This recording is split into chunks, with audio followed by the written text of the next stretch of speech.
ബോറിവെലി എന്നൊക്കെ പറയുന്ന സ്ഥലത്തൊക്കെ ഞാൻ കാർ ഓടിച്ച് ചെന്നിട്ട് അവിടെ ചെല്ലുമ്പോൾ നമ്മൾ 100 വരെ പ്രതീക്ഷിച്ചിട്ട് 2 പേരൊക്കെ ഉണ്ടാവുള്ളൂ. ഇനിഷ്യൽ സ്റ്റേജിൽ. അപ്പോൾ ഞാൻ വിചാരിച്ച് റെക്കോർഡ് ചെയ്തിട്ട് കഴിഞ്ഞാൽ ആൾക്കാർ എപ്പോഴും ഞാൻ വന്ന് കണ്ടുകൊള്ളുമല്ലോ.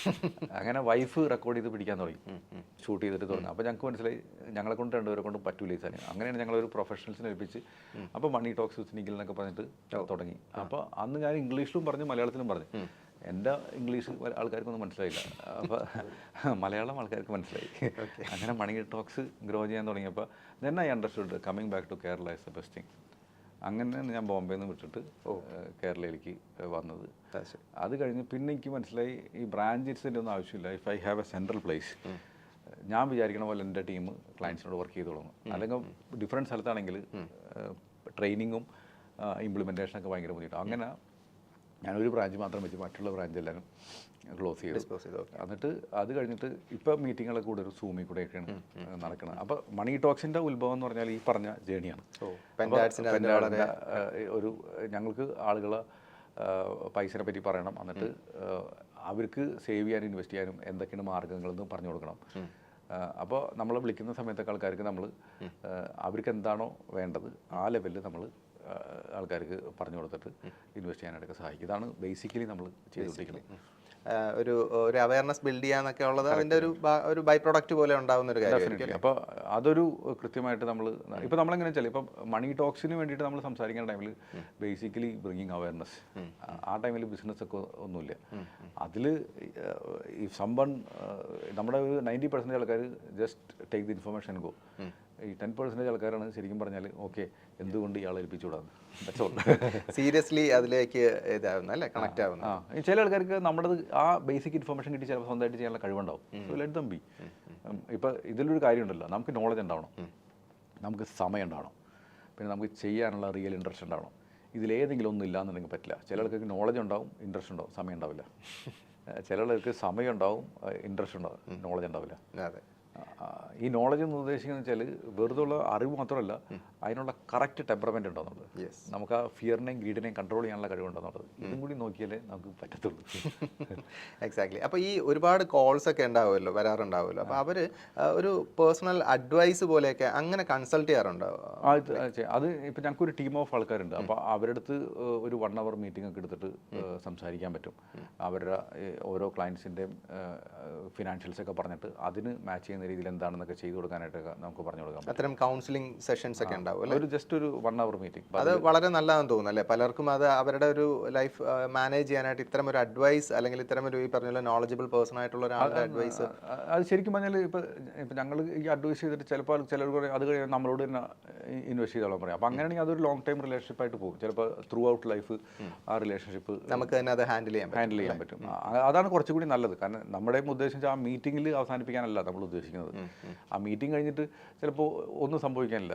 കാരണം ഈ മീറ്റിംഗ് നമ്മൾ ഇപ്പം ഞങ്ങൾ ഈ പറഞ്ഞ എല്ലാവർക്കും അറിയണ കാര്യങ്ങളാണ്. നമ്മൾ പറഞ്ഞ കാര്യം വെച്ചാൽ മന്ത്ലി കിട്ടുന്ന ശമ്പളത്തിൻ്റെ ഇത്ര ശതമാനം മാറ്റി വയ്ക്കുന്ന പറഞ്ഞു, അതാർക്കും അറിയാത്തത്. പക്ഷെ അത് continuously are you doing it? അവിടെയാണ് ഈ റിവ്യൂസിൻ്റെയും റെഗുലർ റിലേഷൻഷിപ്പിൻ്റെ ആവശ്യം വരുന്നത്. യെസ്. ഇപ്പോൾ ഇതിൻ്റെ ഒരു ആസ്പെക്ട്, ബിസിനസ് ആസ്പെക്റ്റിൽ ഇത് പറയുമ്പം നമ്മൾ കേട്ടിട്ടുണ്ട്. അതായത് ലൈക്ക് നമ്മുടെ ഈ സേവിങ്സ് എന്ന് പറയുന്നത് ശരിക്കും പറഞ്ഞാൽ നമ്മുടെ എക്സ്പെൻസ് കഴിഞ്ഞിട്ട് വരുന്ന ബാക്കി ആണ് നമ്മുടെ സേവിങ്സ് എന്ന് പറയാറുണ്ട്. അപ്പോൾ അതാണോ ബെറ്റർ? അതെ, നമ്മുടെ ഒരു സേവിങ്സ് ആദ്യമേ നമ്മൾ പ്ലാൻ ചെയ്തിട്ട് അതിന് ഈക്വലായിട്ട് എക്സ്പെൻസ് മീറ്റ് ചെയ്ത് പോകുന്നതാണോ കുറച്ചുകൂടെ ബെറ്റർ? അതാണ് നല്ലത്. പക്ഷേ എത്ര പേർക്ക് ചെയ്യാൻ പറ്റും? അപ്പോൾ ശരിക്കും നമ്മളിപ്പോൾ ഇവൻ ഞാനും വീഡിയോ ഒത്തിരി പറഞ്ഞിട്ടുണ്ട്, പല ആൾക്കാരും വീഡിയോയിലൊക്കെ ഇഷ്ടമായി പറഞ്ഞിട്ടുള്ള കാര്യമാണ്. നമ്മൾ 3 ടൈപ്പ് ഓഫ് ഹാബിറ്റ് ഉണ്ട്. പൈസ കിട്ടുമ്പോൾ നമുക്ക് എന്താണ് ആക്ച്വൽ സ്വഭാവം നമുക്ക് മനസ്സിൽ ഫസ്റ്റ് തിങ്ക് ചെയ്യണം എന്നുള്ളത്. അപ്പോൾ ഞാനിത് പണ്ടൊരിക്കലും ഒരു സ്കൂളിൽ പോയിട്ട് സംസാരിക്കാനുള്ള ഒരു 1000-ഓളം സ്റ്റുഡൻസ് ഉണ്ടായിരുന്നു. അപ്പോൾ അവരോട് ഞാൻ ചോദിക്കായിരുന്നു പൈസ കിട്ടുമ്പോൾ എന്താണ് മക്കളുടെ മനസ്സിൽ ആദ്യം വരുന്നത്. അപ്പോൾ അവർക്ക് ആൻസർ ഒന്നും പറയില്ല. അപ്പോൾ ഞാൻ അച്ഛന്മാർ അപ്പോൾ എനിക്ക് തോന്നുന്നു ഒരു അച്ഛനൊക്കെ ആണെങ്കിൽ ആദ്യം EMI എന്ന് ആലോചിക്കുന്നത്. അപ്പോൾ ഒന്ന് ആലോചിച്ച് നോക്ക്, 5ാം ക്ലാസ് തുടങ്ങിയുള്ള 10ാം ക്ലാസ് വരെ പിള്ളേരുടെ മനസ്സിൽ തന്നെ പഠിപ്പിച്ച് കഴിഞ്ഞു. ഫസ്റ്റ് നമുക്ക് ശമ്പളം കിട്ടി ആലോചിക്കേണ്ടത് EMI ആണെന്നുള്ളത്. അപ്പോൾ അവിടെയാണ് ഈ പ്രശ്നം. അപ്പോൾ നമ്മൾ ആ EMI അല്ലെങ്കിൽ സ്പെൻഡിങ്ങിനെ കുറിച്ചാണ് ഫസ്റ്റ് ആലോചിക്കണം. അല്ലെങ്കിൽ നിങ്ങൾക്കൊരു വിഷ് കൈനീട്ടം കിട്ടി, ഫസ്റ്റ് ആലോചിക്കണം എനിക്ക് ഇന്ന സാധനം വാങ്ങണമെന്നുണ്ടെങ്കിൽ നമ്മൾ വി ആർ ബിക്കമിങ് സ്പെൻഡേഴ്സ്. അതാണ് ഫസ്റ്റത്തെ നമ്മളപ്പോൾ ചിലവാക്കുന്ന ആൾക്കാരാണ്. അതിന് പകരം ഫസ്റ്റ് പൈസ കിട്ടുമ്പോൾ തന്നെ ഇത്ര പൈസ എനിക്ക് എടുത്ത് മാറ്റി വയ്ക്കാലോ, ഇത്ര പൈസ എനിക്ക് SIP ഇൻവെസ്റ്റ് ചെയ്യാലോ, ഇത്ര പൈസ എനിക്ക് മ്യൂച്വൽ ഫണ്ടിൽ ഇൻവെസ്റ്റ് ചെയ്യാൻ, that is called savings. Yes, exactly. എന്നിട്ട് ബാക്കിയുള്ളതിന് വല്ലതും ചെയ്താൽ ചെയ്തു എന്നുള്ള ഇതിലാണെന്നുണ്ടെങ്കിൽ ഇറ്റ്സ് ഐ തിങ്ക് കുഞ്ഞിലെ തൊട്ട് എനിക്ക് ആ മെൻറ്റാലിറ്റി ഉണ്ടായിരുന്നത്. പക്ഷേ ഞാനും പറഞ്ഞിട്ട് ആ മൈൻഡിനുള്ള കോടീശ്വരനും ഞാനായിട്ടില്ല. പക്ഷേ ഐ ഫീൽ ദറ്റ് എനിക്ക് കുഞ്ഞിൽ തുടങ്ങിയിട്ട് എനിക്ക് എപ്പോഴും ഓർമ്മയുണ്ട്, എനിക്ക് എന്ന് പൈസ കിട്ടി കഴിഞ്ഞാൽ ഞാൻ എടുത്തിട്ട് സേവ് ചെയ്യും. ഞാൻ പറഞ്ഞ I am talking about my 5 year old me.